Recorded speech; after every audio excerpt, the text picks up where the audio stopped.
Terima kasih Tuhan, kami bersyukur Engkau memberkati kami pagi hari ini dengan kesehatan, kekuatan. Dan kami rindu untuk boleh memuji, menyembah Tuhan. Mari Roh Kudus pimpin kami, urapi kami. Sepanjang hari ini Engkau menyertai langkah kami. Terima kasih Bapa yang baik, terima kasih. Kami bersyukur, haleluya, haleluya. Tuhan, aku rindu. Tuhan, aku siap. Penuhi aku dengan Roh-Mu. Ku rindu lawatan-Mu. Ku rindukan Kau hadir di sini saat ini, Tuhan. Ku rindukan Roh-Mu mengurapi saat ini, Yesus.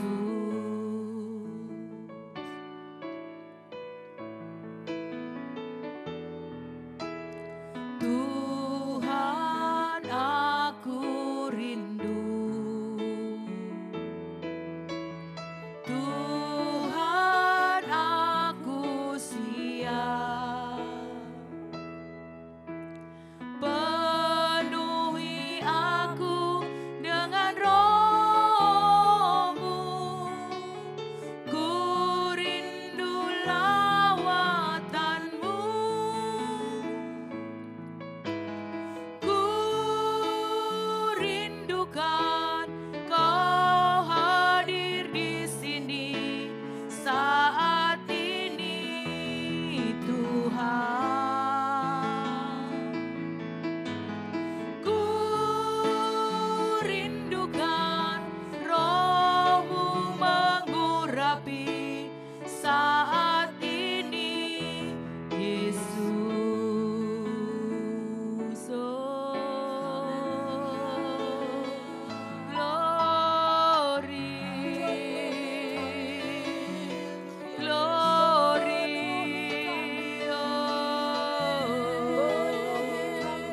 Roh Kudus mengalir,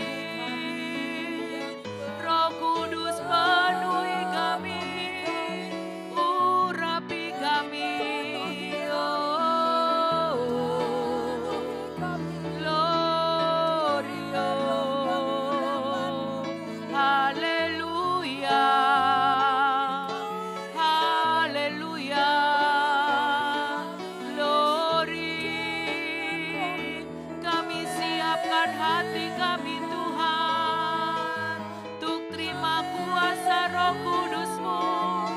Haleluya, haleluya, glory. Roh Kudus mengalir, mengalir, mengalir, penuhi kami Tuhan.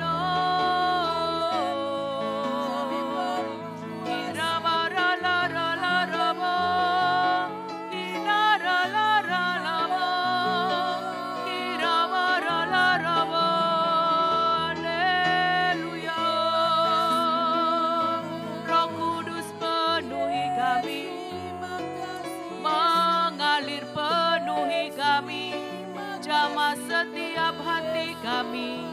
Glory, haleluya.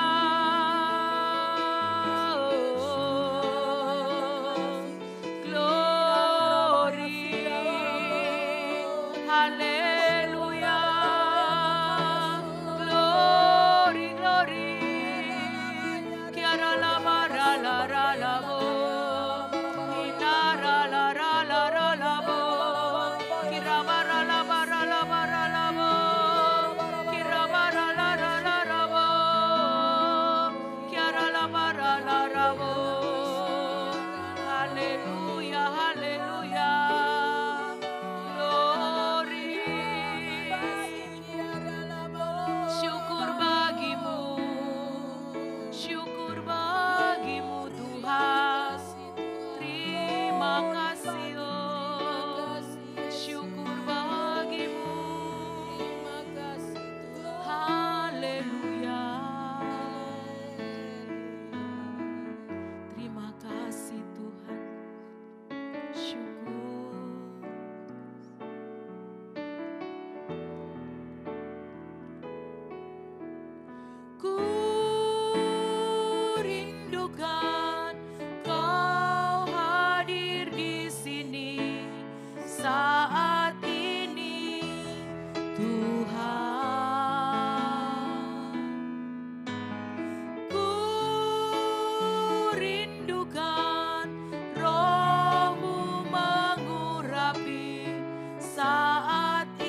Bapa kami yang di surga, dikuduskanlah namamu, datanglah kerajaan-Mu, jadilah kehendak-Mu di bumi seperti di surga.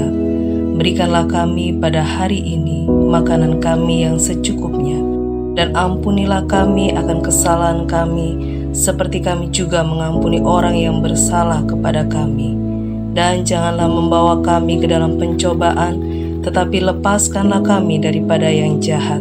Karena Engkaulah yang empunya kerajaan dan kuasa dan kemuliaan sampai selama-lamanya. Amin.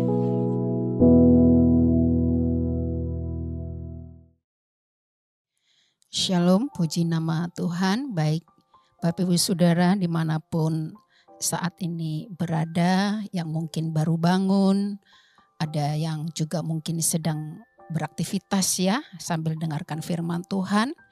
Biar kiranya di pagi hari ini dengan kebenaran firman Tuhan kita diberkati.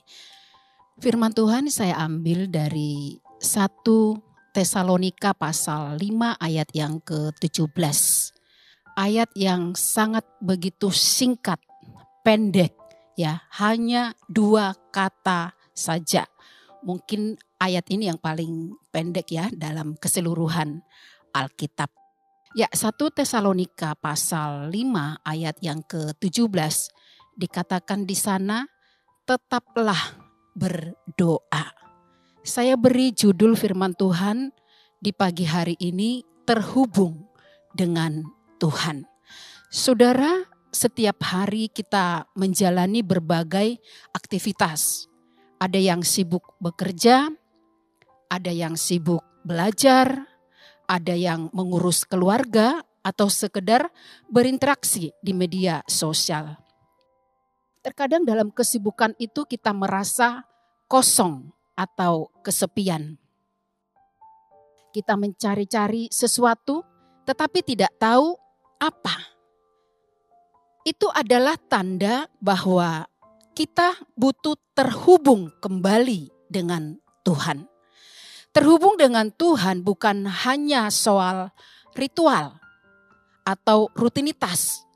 Ini bukan tentang seberapa sering kita ke rumah ibadah. Seberapa banyak kita menghafalkan ayat-ayat dalam Alkitab. Atau seberapa lantang kita berdoa. Seberapa bagusnya atau seberapa sangat bernilainya kata-kata yang kita ucapkan di saat berdoa. Terhubung dengan Tuhan adalah tentang keintiman. Ini adalah hubungan pribadi seperti hubungan kita dengan sahabat kita. Pertanyaannya, bagaimana kita bisa membangun hubungan tersebut? Bagaimana supaya dalam setiap hari kita terhubung dengan Tuhan.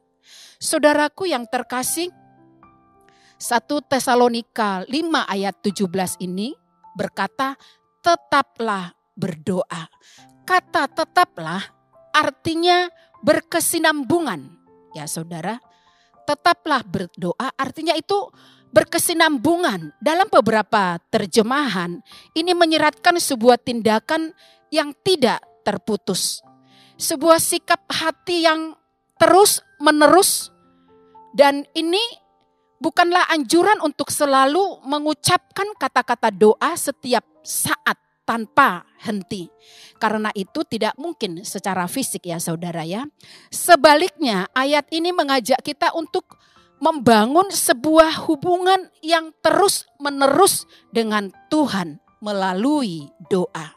Doa harus menjadi nafas spiritual kita. Sama halnya ya saudara, tubuh kita ini secara fisik ya, itu membutuhkan makanan dan minuman setiap hari. Kita mungkin makan dalam setiap hari 2, 3, sampai 4 kali, bahkan lebih dalam satu hari. Demikian juga kalau kita minum ya, itu sesering mungkin. Nah, coba kalau kita tidak makan, tidak minum, tubuh kita ini secara fisik lemah saudara. Itu sebabnya kita butuh makanan dan minuman setiap hari. Demikian saudara ya, demikian spiritual kita atau roh kita butuh pembaharuan atau kekuatan yang baru setiap hari. Nah, dikatakan tadi tetaplah berdoa. Mari kita pahami makna ini dengan baik. Dan pagi hari ini saudara, di sini saya coba memberikan 4 makna dari kalimat tetaplah berdoa. Yang pertama, yaitu doa adalah komunikasi dengan Bapa. Sama halnya saudara ya, kita tidak bisa mengharapkan sebuah hubungan yang sehat dengan pasangan kita tanpa komunikasi. Seringkali dalam rumah tangga ya, karena kurang komunikasi sehingga ada perpecahan dalam keluarga. Ada kesalahpahaman antara suami istri. Ada kesalahpahaman antara anak dan orang tua. Kurang komunikasi atau komunikasi yang kurang jelas. Dibutuhkan komunikasi yang baik antara satu dengan yang lainnya, antara suami dan istri ya. Dalam konseling pranikah kita bawakan tema ini ya, yaitu komunikasi dalam rumah tangga. Karena ternyata banyak rumah tangga hancur di ambang perceraian akibat kurang komunikasi. Jadi komunikasi itu sangat penting saudara. Tanpa komunikasi tidak ada yang berjalan dengan baik. Demikian pula hubungan kita dengan Tuhan. Kita harus tetap mempunyai suatu hubungan. Makanya temanya dikatakan tadi terhubung dengan Tuhan. Setiap menit, detik ya, detik, menit, jam, hari, bulan, tahun, terus menerus ya. Sepanjang hari ini, tidak hanya pagi ini, di saat kita mendengarkan firman Tuhan, kita terhubung dengan Tuhan. Tapi di sepanjang hari ini, sesibuk apapun aktivitas kita, kita harus selalu terhubung dengan Tuhan. Bulan lalu saudara, tema firman Tuhan saya sampaikan yaitu dekat dengan Tuhan. Hampir sama. Kenapa saya membawakan tema yang sama saudara? Karena doa itu memang saudara, hal yang paling penting dalam kehidupan kita, spiritual kita ya. Itu dibangun, dibaharui.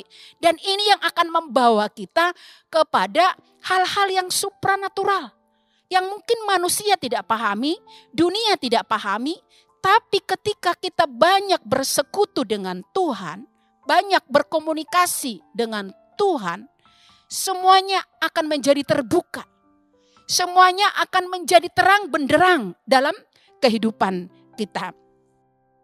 Nah, saudara, kalau kita punya kekasih hati ya, pasti selalu ingin kita berbicara.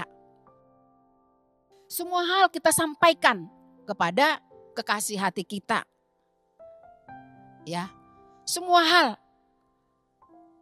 yang mungkin yang lagi pacaran misalkan ya, semua pasti pernah mengalami pacaran ya saudara ya. Ketika kita tidak berjumpa dengan pacar kita, kekasih hati kita ya, padahal kemungkinan baru 5 menit yang lalu kita komunikasi, tapi kita sudah pengen dengar suaranya. Pengen tahu apa yang dia lakukan. Pengen tahu keberadaannya di mana. Ya, ada kesenangan untuk mengetahui keberadaan kekasih hati kita. atau pasangan kita. Ya, demikian dengan Tuhan kita, saudara. Dia pun selalu ingin berbicara dengan kita. Tuhan ingin menyampaikan isi hatinya kepada kita. Dan di saat kita terhubung dengan Tuhan, saudara, kita bisa mengungkapkan seluruh isi hati kita. Seperti tadi kita mengungkapkan keinginan kita, kerinduan kita kepada pasangan kita atau kepada orang yang kita cintai. Demikian dengan Tuhan. Kita bisa mengungkapkan semua tentang hal-hal yang terjadi dalam kehidupan kita. Di saat kita bersuka cita, kita datang melapor kepada Tuhan. Di saat kita dalam kesedihan, kita datang kepada Tuhan. Di saat kita dalam kekhawatiran, di saat kita hilang harapan, kita datang kepada Tuhan. Dalam doa, kita bisa mengungkapkan semua kekesalan hati kita kepada Tuhan. Kerinduan hati kita kepada Tuhan. Hal-hal yang terjadi di sepanjang hari ini perlu kita bawa kepada Tuhan. Jangan kita datang kepada Tuhan di saat mengalami kesusahan saja. Tapi di semua hal, di semua musim kehidupan kita datang kepada Tuhan. Dan ingat saudara, doa itu adalah komunikasi dua arah. Ketika kita berbicara kepada Bapa melalui doa, ya. Di sini hal yang harus kita perhatikan, saudara. Ketika kita datang kepada Tuhan dalam doa, tidak hanya kita yang berbicara kepada Tuhan, tidak hanya kita yang mengeluh, menyampaikan semua keluh kesah kita kepada Tuhan. Tapi biarkan hati kita, telinga kita juga menangkap sesuatu dari Tuhan. Karena pasti Tuhan menyingkapkan sesuatu. Pasti Tuhan ingin menyampaikan sesuatu. Mungkin ada yang bertanya, bagaimana caranya? Ya, bagaimana caranya? Saudara, jawabannya bergaul karib dengan Tuhan. Mazmur pasal 25 ayat yang ke-14, firman Tuhan katakan di sana, Tuhan bergaul karib dengan orang yang takut akan Dia, dan perjanjiannya diberitahukannya kepada mereka. Orang yang bergaul karib dengan Tuhan dikatakan Tuhan memberitahukan perjanjiannya. Jadi kita bergaul karib dengan Tuhan melalui doa, membaca firman Tuhan, minta kepada Roh Kudus memenuhi hidup kita, supaya Roh Kudus ini menolong kita, memampukan kita menangkap isi hati Tuhan.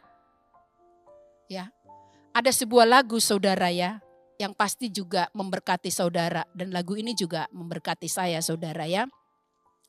Di mana liriknya dikatakan di sana, ku terhubung denganmu, ya. Ku terhubung denganmu, selalu melekat di hatiku. Firman-Mu itulah dasar hidupku, yang berdaulat atasku. Firman itu harus dekat dengan kita. Karena firman itu berdaulat atas hidup kita. Firman itu selalu ada dalam setiap langkah kita, dalam perbuatan kita. Roh Kudus selalu ada dalam kehidupan kita. Juga saudara, saya juga terberkati dengan satu buku rohani yang berjudul Pemburu Tuhan, ya. Dan saya belajar dari buku ini banyak hal, terutama dalam mendengar suara Tuhan, terutama dalam bagaimana kita bisa merasakan hadirat Tuhan di setiap kali kita berdoa. Menikmati hubungan yang intim dengan Tuhan.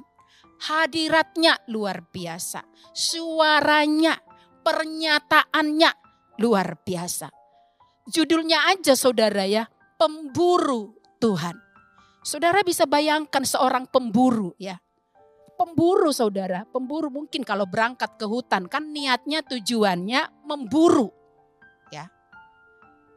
Dan mereka akan sangat gigih untuk mendapatkan buruan mereka. Apapun itu rintangannya. Medannya seperti apapun mereka akan hadapi, terjang.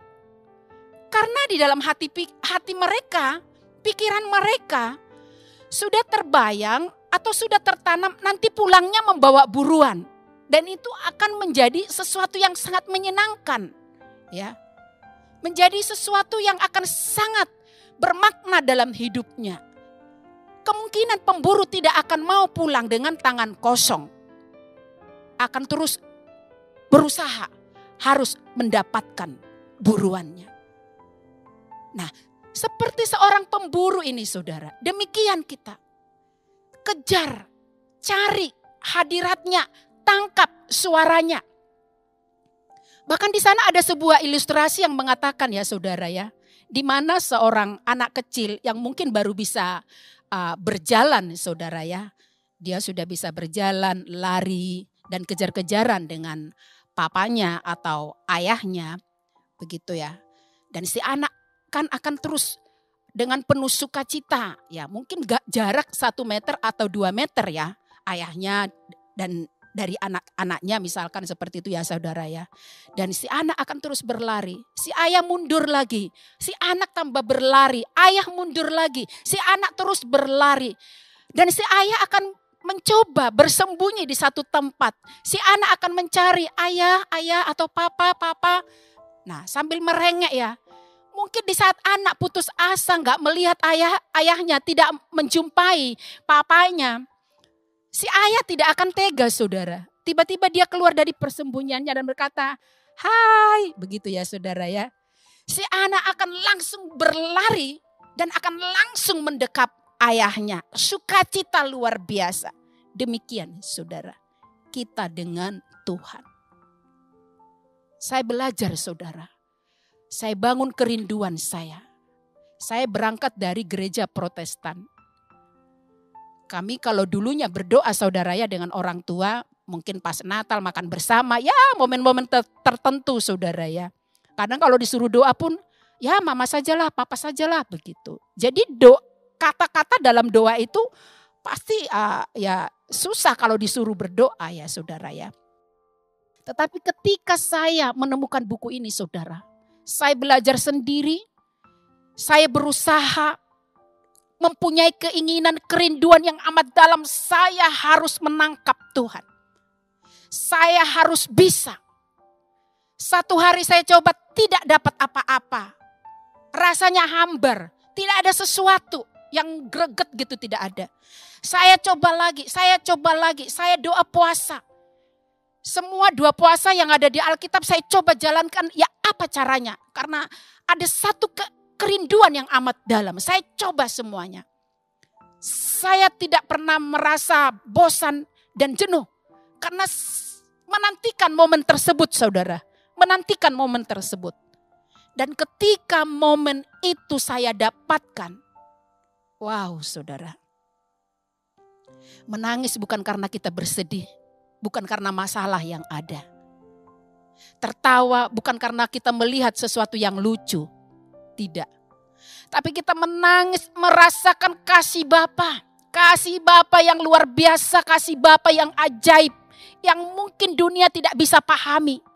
Hanya orang-orang yang memiliki keintiman dengan Tuhan akan paham kasihnya Bapa itu tidak bisa dikatakan, diceritakan.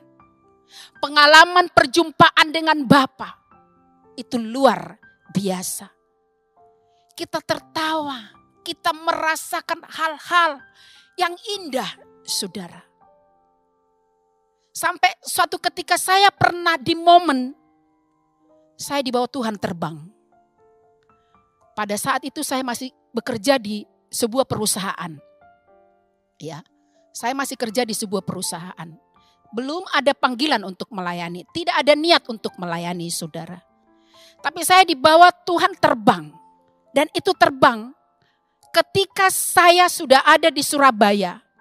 Ketika saya sudah ada di tempat ini di Mojokerto, pelayanan di Gereja Allah Baik Mojokerto. Itu sudah Tuhan perlihatkan dulu ketika Tuhan bawa terbang. Saya masih ada di Kepulauan Riau. Saya sudah dibawa Tuhan terbang. Melihat Surabaya, melihat Mojokerto. Bahkan tempat kos saya pertama sekali. Itu tepat, tidak ada yang meleset. Ini saudara, luar biasa. Jadi saya mengajak jemaat Tuhan, umat Tuhan. Jangan hanya sekedar berdoa. Jangan hanya sekedar bersekutu. Jangan. Tangkap, kejar, dapatkan. Karena pasti engkau akan dibuat untuk mendapatkan. Nah, itu saudara. Dan biar dengan pengejaran kita dengan Tuhan akan membawa suatu dampak yang luar biasa dalam kehidupan kita. Dan yang kedua, poin yang kedua yaitu doa sebagai pengakuan akan ketergantungan kita dengan Tuhan. Doa sebagai pengakuan ketergantungan kita dengan Tuhan. Saudara, dengan berdoa kita mengaku bahwa kita tidak bisa hidup dengan kekuatan kita sendiri. Kita ini bergantung sepenuhnya kepada kasih karunia Tuhan, hikmat Tuhan, pemeliharaan Tuhan. Kita bergantung sepenuhnya, mengakui segala sesuatu yang baik yang terjadi dalam hidup kita, itu semua dari Tuhan. Bukan karena kepintaran kita, kecerdasan kita, ya, tapi semata-mata karena kasih karunia Tuhan. Makanya perlu suatu pengakuan dalam diri kita, ketergantungan sepenuhnya kepada Tuhan. Ketika kita tetap berdoa, saudara, kita melepaskan kendali dan mempercayakan segala sesuatunya kepadanya. Mengakui bahwa dialah sumber dari segala-galanya. Sumber berkat kita. Ya, sumber berkat kita. Ya. Jangan pernah merasa dengan segala berkat yang kita dapatkan itu karena kekuatan. Ya, itu semata-mata sumber berkat datangnya daripada Tuhan. Jadi saudara, dalam kita memiliki suatu hubungan dengan Tuhan atau yang saya katakan tadi terhubung dengan Tuhan. Dan terhubung ini akan membawa kita terus mengalami sukacita dan mengalami damai sejahtera Tuhan. Poin yang ketiga, doa dalam segala keadaan. Ya, dikatakan tadi ya, tetaplah berdoa. Kalimat ini adalah sebuah kalimat perintah. Artinya kalimat ini berlaku dalam setiap musim kehidupan kita. Ketika kita berada di puncak kebahagiaan, kita berdoa sebagai wujud syukur, terima kasih kepada Tuhan. Ketika kita menghadapi kesulitan, kita berdoa, minta kekuatan supaya dimampukan melewati apapun itu yang membuat kita lemah. ketika kita merasa bimbang, kita berdoa, minta petunjuk kepada Tuhan. Bimbang mau kemana? Bimbang mau usaha apa? Bimbang mau kuliah di mana? Semuanya bimbang. Cari Tuhan. Sehingga engkau tidak akan menjadi bimbang. Kita akan dituntun tepat ya, sesuai dengan apa yang Tuhan mau dan akan membuat kita bersuka cita. Terakhir dikatakan doa mengubah hati. Doa mengubah hati kita. Artinya saudara, doa bukan hanya untuk mengubah keadaan. Ya. Mengubah keadaan ya pasti kita sudah sering dengar ya. Melalui doa atau kuasa doa menjadi apa yang tidak mungkin bagi dunia, mungkin bagi Tuhan. Apa yang mustahil ya menjadi tidak mustahil. Kita sudah pernah mendengar itu. Artinya kuasa doa itu membawa mujizat. Sesuatu yang tidak ada menjadi ada. Tapi di pagi hari ini saudara, bukan inti mujizat yang kita harapkan. Walau memang itu menjadi poin utama. Semua orang menginginkan mujizat. Saya juga saudara menginginkan mujizat setiap hari. Tapi yang lebih lagi bisa saya katakan sangat memberkati, yaitu mengubahkan hati kita. Kuncinya di hati saudara. Hati kita yang keras menjadi lemah lembut. Hati kita yang tadinya sulit untuk memaafkan, mengampuni, tidak ada kasih. Tuhan buat kita menjadi orang yang mengasihi. Bahkan orang yang memfitnah kita pun. Dalam doa kita tidak membencinya, tapi mengasihinya, menangis. Tuhan jamah. Itu yang akan kita lakukan. Pembaharuan di hati, perubahan di hati. Hati yang keras menjadi Hello Kitty, ya saudara. Lemah lembut, ada selalu kata maaf, memaafkan. Hati yang diubahkan, saudara. Jadi kalau hati kita tadinya cenderung membenci, saat hati sudah diubahkan, tidak lagi membenci. Ada kasih, mengasihi. Ini. Jadi mengubahkan hati. Dan kalau hati kita sudah diubahkan, hati kita tadinya tidak mau berdoa, diubahkan Tuhan menjadi suka berdoa. Semuanya berubah dalam hidup kita. Segalanya berubah dalam hidup kita. Akan selalu ada sukacita. Akan selalu mengerti mengapa kita diizinkan melalui sesuatu. Akan dibuat Tuhan mengerti dan memahami hal tersebut. Sehingga kita tidak menjadi orang yang cengeng. Taunya menangis kepada Tuhan. Tapi tidak ada satu sikap dalam diri kita untuk berubah. Atau mencari tahu apa yang Tuhan mau, apa yang Tuhan inginkan dalam situasi yang tidak enak tersebut. Jadi saudaraku yang terkasih dalam nama Tuhan Yesus. Semakin kita berdoa, semakin kita diselaraskan dengan kehendak Tuhan. Melalui doa keinginan kita menjadi lebih selaras dengan keinginannya. Dan perspektif kita yang tadinya perspektif dunia menjadi perspektif surgawi. Saudaraku, mari jadikan 1 Tesalonika pasal 5 ayat 17 ini bukan hanya sebagai sebuah ayat yang kita hafalkan, tetapi sebagai gaya hidup kita. Marilah kita berkomitmen untuk terus-menerus datang kepada Tuhan, menikmati hadirat Tuhan dalam doa. Tidak peduli apa yang sedang kita hadapi.